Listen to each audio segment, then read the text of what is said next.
At 6:08 a.m. on a Monday morning, a predator breached the perimeter of a backyard coop. In an instant, 4 lives, chickens named Ladybird, Cinnabon, Henrietta, and Chickatiti, came to a violent end.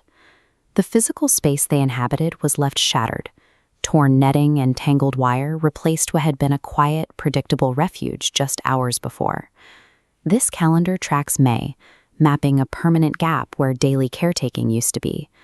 In the lower left squares, handwritten names and crosses mark the exact dates the routine broke.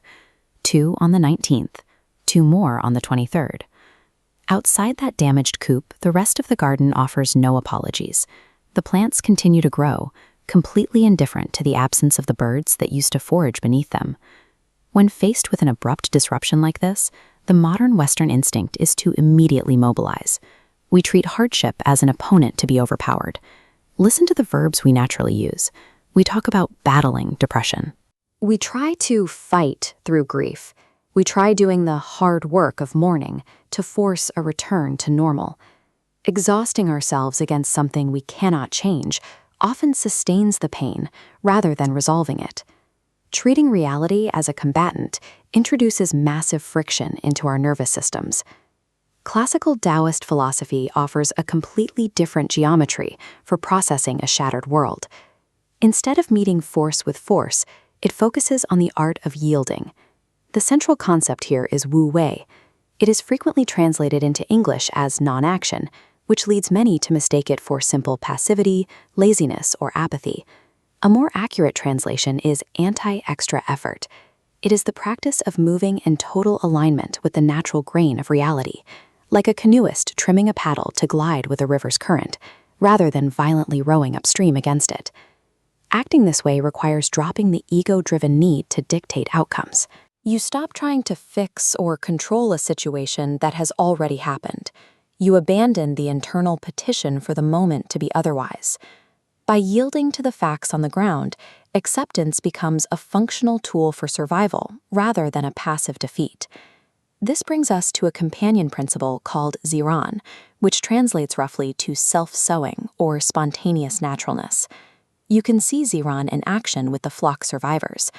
Hours after the attack, rather than returning to the breached coop, they instinctively sought higher ground, roosting high up in the dark branches of a nearby spruce tree. They aren't paralyzed by a demand for fairness, and they aren't waiting for the universe to apologize. They immediately aligned their behavior with the new, dangerous reality of their environment.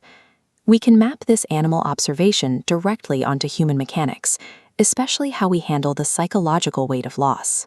Precise. When we try to force our minds into an artificial state of closure, we generate a high-friction, jagged spike in our nervous system.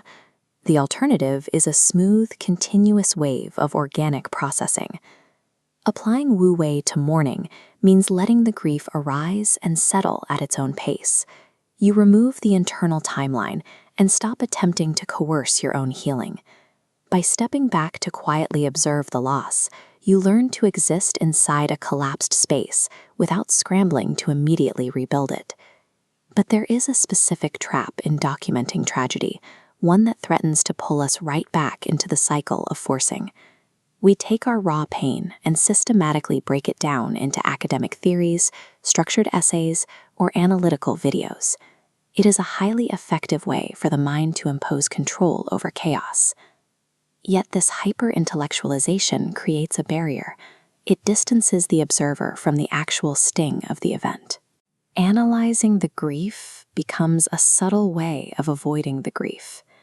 There is an ancient, unavoidable contract we sign when we attach ourselves to fragile things. Loving them guarantees we will eventually lose them. A physical body is only housed in feathers and minutes. Death is a structural necessity of biology, not a personalized grievance inflicted upon us. The final stage of this process is simply recognizing the quiet left behind. It is learning to sit in the center of a loud absence. True Wu Wei requires us to honor that empty space. We have to resist the urge to fill it with endless analysis, forced productivity, or noisy declarations of recovery. True dignity emerges when we step off the treadmill of constant evaluation.